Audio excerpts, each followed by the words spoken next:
नमस्कार मित्रों। योगी के उत्तर प्रदेश में ये लोग जब ऐसा कर सकते हैं तो कल्पना करिए कि जो राज्य इनको पलक पांवड़े पर बिठाए हुए हैं और तुष्टीकरण की गंगा बहा रहे हैं, उन राज्यों में ये क्या कर रहे होंगे। क्योंकि ये मामला तो किसी तरीके से पुलिस की जानकारी में आ गया है, उसको बहुत छोटा करके बताया जा रहा। मुख्य मीडिया पूरी तरह से सच्चाई भी नहीं बता रही। क्या मामला है? प्रयागराज में मदरसा जामिया हबीबिया मस्जिद आजम, ये एक मदरसा वहाँ चल रहा था। हालांकि उसका रजिस्ट्रेशन नहीं था।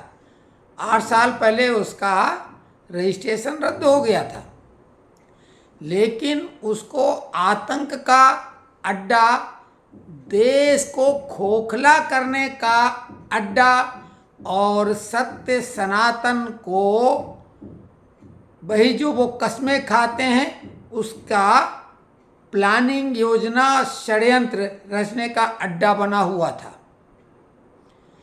उस मदरसे पर जब छापा मारा गया तो रंगे हाथों नोट छापते हुए, भाई किसी भी देश की अर्थव्यवस्था चौपट करना है तो उसकी करेंसी पे अटैक कर दो, फेक करेंसी बनवा दो, जो कि कांग्रेसी राज में धड़ल्ले से हो रहा था। और मोदी सरकार ने 2016 में उसे बंद कर दिया था। क्यों बंद कर दिया था? बहुत सारी रिपोर्टें सामने हैं। उस समय की सरकार खुद, ध्यान दो, उस समय सरकार सोनिया गांधी के नेतृत्व में, मनमोहन सिंह तो नाम के प्रधानमंत्री थे, super prime minister Sonia Gandhi की छत्र छाया में जाली नोट छप रहे थे रिजर्व बैंक की जानकारी में। बहुत सारी रिपोर्टों की भरमार है, लेकिन मुख्य मीडिया तो अनदेखा और इस मामले में बोलने से बचती रही है। तो देश, आपने देखा मोदी ने जब नोटबंदी की, उसके बाद पाकिस्तान का क्या हाल हो गया है। उसके हाथ में कटोरा आ गया और मोदी ने बोला कटोरा थमा दिया, क्योंकि करेंसी छपती थी पाकिस्तान में, वही कागज़, वही इंक, सब कुछ वैसे ही, एक सीरीज, एक नंबर के कई नोट छपते पकड़े गए थे। नोटबंदी के बाद सरकार ने अधिकृत आंकड़ा जारी ही नहीं कर पाया, क्योंकि वो सब असली नोट ही थे, केवल नंबरों का फर्क था। और बैंकों में इनकी कितनी पकड़ थी ये तो आपको मालूम है।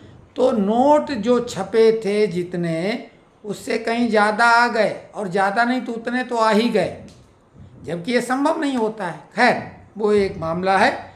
तो 100 के नोट छापते हुए इस जामिया हबीबिया मदरसे में, या जो मस्जिद आजम है उसमें, ये पकड़े गए 4 लोग और 1,30,000 के 100 के नोट बरामद भी हो गए।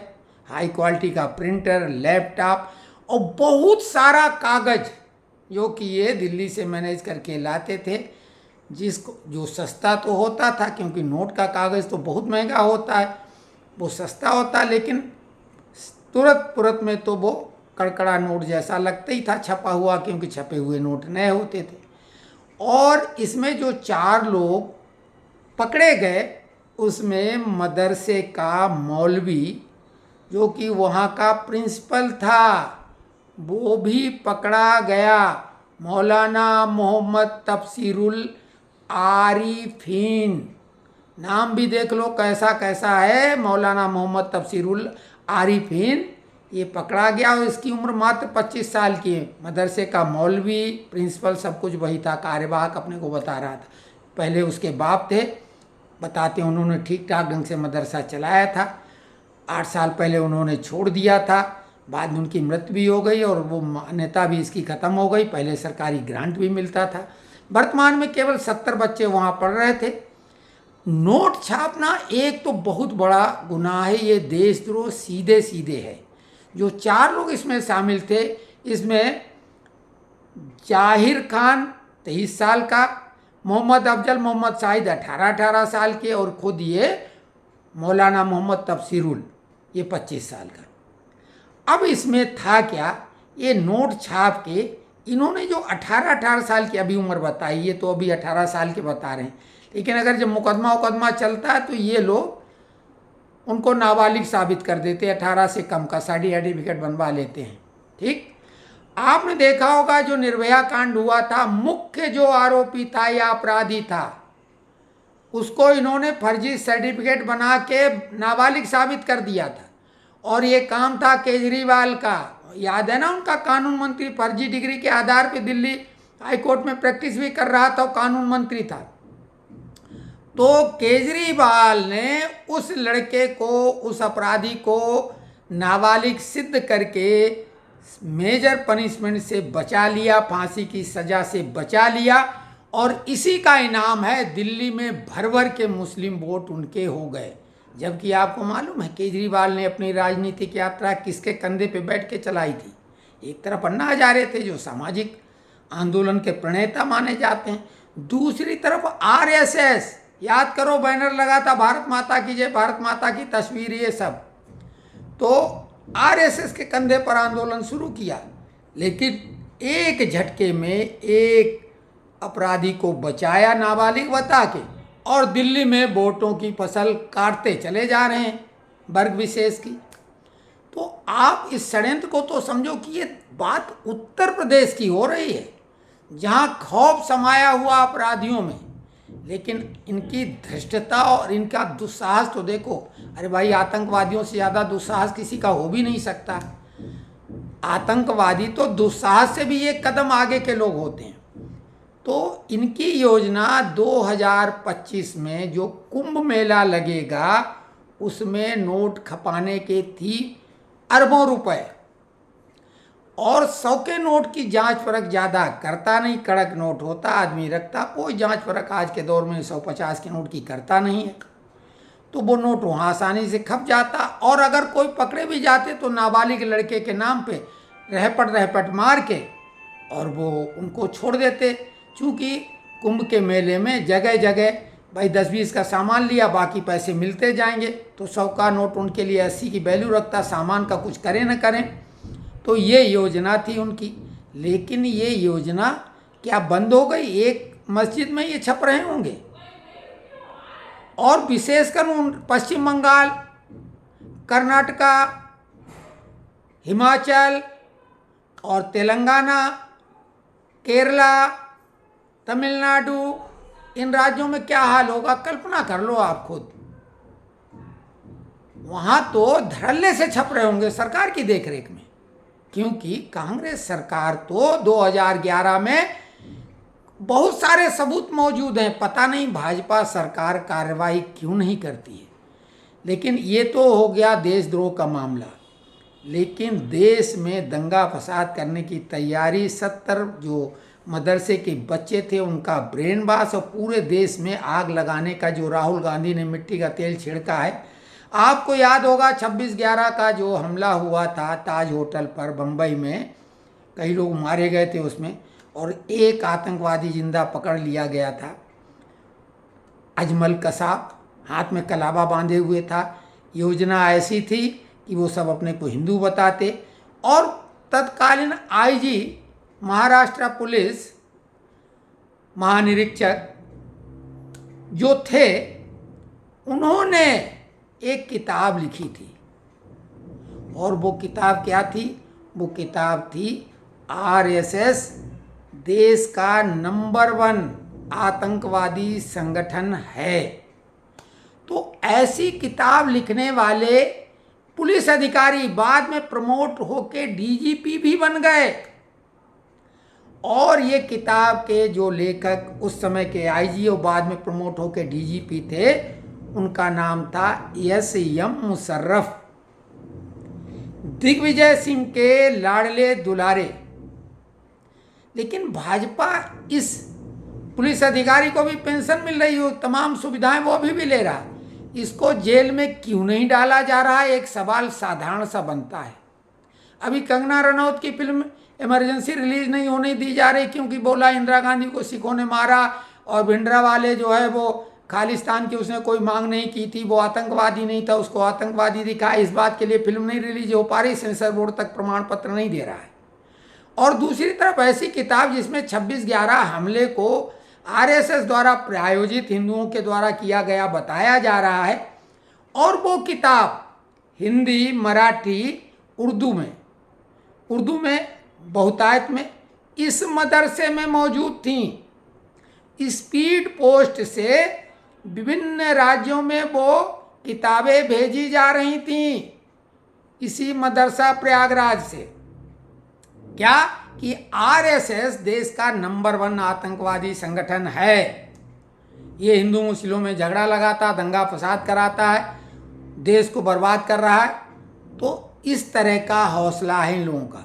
और हमारा बार बार यही कहना है कि जहाँ बड़े बड़े अपराधियों के छक्के छूटे पड़े हैं, वो घबराए हुए हैं, पलायन कर रहे हैं या जेल खुद तख्ती लेके जा रहे हैं, उस जगह पर जब ये ऐसा कर सकते हैं तो देश में कितनी जगह ये 150 के नोट छप रहे होंगे। बताया जा रहा 2 रुपये खर्चा आता था सब मिला के। तो आप कितना बड़ा ये मतलब कोई भी मौका ये नहीं चूक रहे हैं। पहले जो था वो गजवाए हिंद के नाम पे शुरुआत हुआ लव जिहाद, फिर घुसपैठ वाला जिहाद, घुसपैठिया जिहाद, लैंड जिहाद, उसके बाद बोट जिहाद, अब नोट जिहाद, ये तरह तरह के जिहाद हैं। तो कुल मिला के सतर्कता बेहद आवश्यक है। और केंद्र सरकार जुमलों से न चले, सख्त कार्रवाई हो। और अगर सुप्रीम कोर्ट कुछ ज़्यादा अपनी बाउंड्री से बाहर जाता है तो देश में आपातकाल लगना चाहिए। देश में आपातकाल पहले ही लगा लिया जाए और इस कचरे, इस गंदगी को, इन जिहादियों की, इन आतंकियों की सफाई होना चाहिए। नहीं तो ये नासूर है, लाइलाज, इसका इलाज संभव नहीं है। और सबसे बड़ी बात है भय न होए न प्रीत। इनमें शासन प्रशासन का बिल्कुल जरा सा भी डर नहीं है, क्योंकि पकड़े जाते हैं तो बोलते भाई पुलिस जो है न्यायालय में कार्रवाई करे। और न्यायालय में इनके पास बड़े बड़े मनोज सिंघवी और कपिल सिब्बल जैसे वकील हैं जो कि खड़े होते हैं तो जज की पैंट ढीली हो जाती है, ऐसा लगता है। कानून की किताब के बाहर जाके वो फैसले ले लेते हैं। और जजों की योग्यता क्या है? अचानक प्रैक्टिस करते करते खानदानी जज ये सुप्रीम कोर्ट और हाई कोर्ट के जज बन जाते हैं। भाई क्यों नहीं कोई परीक्षा होती? या तो बड़ी पोस्ट पर जाने के लिए जो नेता लोग होते हैं वो इलेक्शन के द्वारा पहुंचते हैं और बाकी लोग सिलेक्शन के द्वारा पहुंचते हैं। तो न इनका इलेक्शन है और न सिलेक्शन है। ये तो सीधे सीधे अपने ही आप अपने भाई भतीजों को जज बनाते चले जा रहे हैं। और फिर फैसला कानूनी किताब से बाहर जाके मनमर्जी के मुताबिक लेते हैं। कानून कुछ कहता, वो कुछ कहते हैं। सरकार कानून भी बनाती तो उसमें टीका टिप्पणी करके उसको खारिज कर देते हैं। तो कुल मिला के स्थिति बेहद भयावह है। हम बार बार यही बात कह रहे हैं इस वीडियो में कि जब योगी के यहाँ ये सब हो रहा है तो फिर बाकी जगह क्या? कुंभ के मेले में जाली नोट खपाने की योजना केवल प्रयागराज मदरसे की नहीं, हमें लगता है देश की तमाम मस्जिदें छापाखाना बनी हैं, प्रिंटिंग प्रेस बनी हुई है नोटों की। रिजर्व बैंक से एक कदम आगे वो 150 के नोट छाप रहे होंगे, ज़्यादा से ज़्यादा 200 तक का, 500 का नोट नहीं छाप रहे होंगे। और छोटे बच्चों के द्वारा चलवाएंगे या महिलाओं के द्वारा। ना समझ लगेगा जाहिल तो वो रोने गाने लगेंगे अगर पकड़ भी जाएंगी। पहली बात तो पकड़े ही नहीं जाते ऐसे, आजकल छोटे नोटों को कोई ज़्यादा जांच परख करता नहीं। तो ये चीज़ बेहद सावधानी की है। सरकार पूरे देश में हर मस्जिद में अपने ढंग से जानकारी खुफिया एजेंसियों के द्वारा जुटाए। और जो मदरसे मस्जिद हैं, हम तो ये भी कह रहे हैं कि ये जो कांग्रेसी सरकारें हैं, मंत्रियों के घर में भी ये छपाई हो सकती है। मंत्रियों के घर में, ये हम बोल रहे हैं अपनी तरफ से। दिल्ली के भी जो मंत्री हैं उनके यहाँ भी हो सकती। तो ये नोट बहुत बड़ी मात्रा में छापे जा रहे हैं। ये 1,30,000 के बताए गए हैं, पता नहीं कितने बता रहे हैं 6 महीने से छप रहे थे। 6 महीने से क्यों छप रहे थे भाई? कैसे पता लग गया 6 ही महीने से छप रहे थे, 6 साल से नहीं छप रहे थे? तो कुल मिला के अखिलेश के टाइम में तो खुलेआम छप रहे होंगे। तो ये बहुत चिंताजनक बात थी। हमने कहा वीडियो इसके बारे में बनाया जाए, क्योंकि इसमें एंगल ये है कि धार्मिक स्थल, सुप्रीम कोर्ट बोला बुलडोजर वहाँ चलाएंगे नहीं। हालांकि योगी ऐसे मानने वाले नहीं, योगी इन लोगों को छोड़ने वाले नहीं हैं, लेकिन उन तक खबर पहुँचेगी तब ना। तो खुफिया एजेंसियों को सक्रिय किया जाए पूरे देश में। ये मॉडल जो कुंभ के मेले में 100, 200, 50 के नोट खपाने की योजना बना रहे हैं, पता नहीं कितना इन्होंने छाप रखा होगा और कितने छाप रहे होंगे। तो ये जानकारी कैसी लगी कमेंट्स बॉक्स में लिखें।